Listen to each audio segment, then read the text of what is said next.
I just watched Borderlands for the first time in theaters, and this film was able to accomplish something that is so rare, not even Nicolas Cage could see this coming. I'm gonna steal the Declaration of Independence. This movie debuted with a Rotten Tomatoes score of 0%.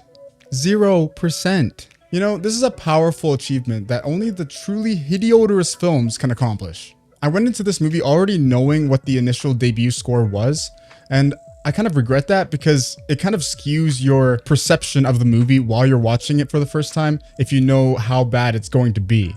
And so I really wanted to get in there with a fresh mind and a clear mind and a crisp mind. But you know, that didn't really happen. But I tried to keep an open mind, and there were still some aspects of the film that are kind of salvageable.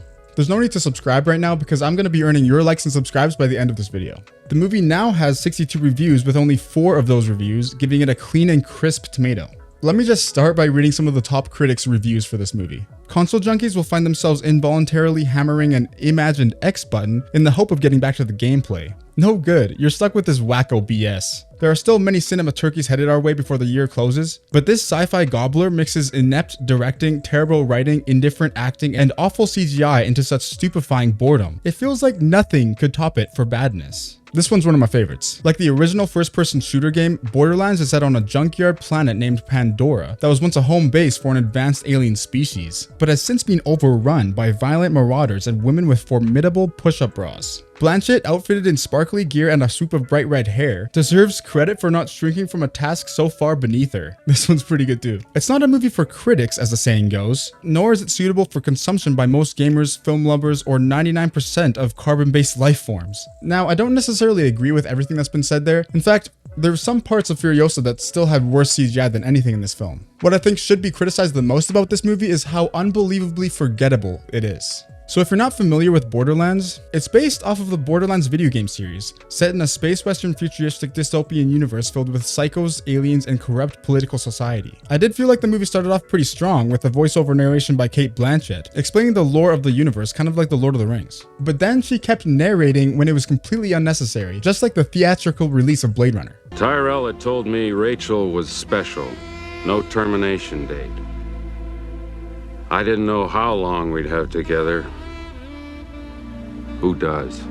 I actually think I would have liked this movie better if it had an unrecognizable cast with people who had good chemistry, rather than putting the most random, well-known actors into roles that they just don't fit into. Kevin Hart plays Roland, which could have been a good role for him if they just let him be himself. He actually looked like a shell of a man in this movie, and he had no development in his character. Cate Blanchett plays Lilith and is the main protagonist of the movie. She had the most character development than anyone else by far. And even then, by the end of the movie, I didn't care for her any more than I already did. Ariana Greenblatt plays Tiny Tina, and I actually think she did a really good job at portraying her character. Her acting was one of the better performances, and she is also one of the least well-known actresses. Do you see what I mean though? Chemistry among actors is a very important thing, and I didn't see very much chemistry coming from anyone. And it kind of looked like everyone was so distant. Like you could see it, you could smell it, you could hear it through the screen. And also, Jack Black's character, Claptrap, he was pretty annoying. I mean, he was pretty funny in some parts. I kind of did like a little light smile like this.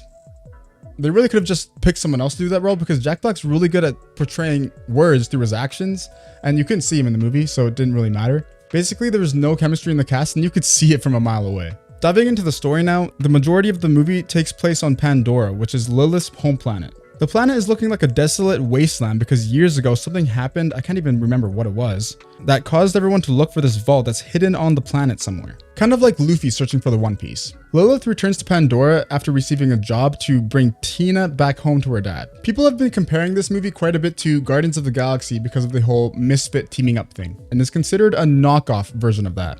And actually, if you think about it, all the characters have the same traits too. The only difference between Guardians and Borderlands was that I felt like the characters had barely any time to know each other. And after a brief showdown, they suddenly feel the need to help each other out. The climax happened pretty dang fast with no time to soak up the previous scene. To be honest, the climax and the resolution were pretty cringe, and that's really all I have to say about that. You know, I wish I had better things to say about this movie, I really do. But the truth of the matter is that nothing in this film was very memorable at all. It was a very generic, cookie-cutter, PG formula experience that will soon be forgotten. I believe if they bumped the rating up to PG-13 or 14A, they might have actually been able to salvage something from this movie. Just think about it though. The Borderlands games are rated M, which means the majority of the Borderlands fans are around 17 to 30. Maybe. Wouldn't that mean that the majority of the Borderlands fans watch films that are more suited for mature audiences. I just kind of think that keeping it PG was not the right call for this one. If I were to review this on Rotten Tomatoes, I would probably give it around a 2 out of 5. And if I was to rate it on IMDb, I would probably give it a 4.5 out of 10. Please feel free to leave a like and subscribe, and swap your thoughts in the comments on why you think Borderlands got a 0% debut score on Rotten Tomatoes. I've swapped my thoughts, and I will see you in the next one.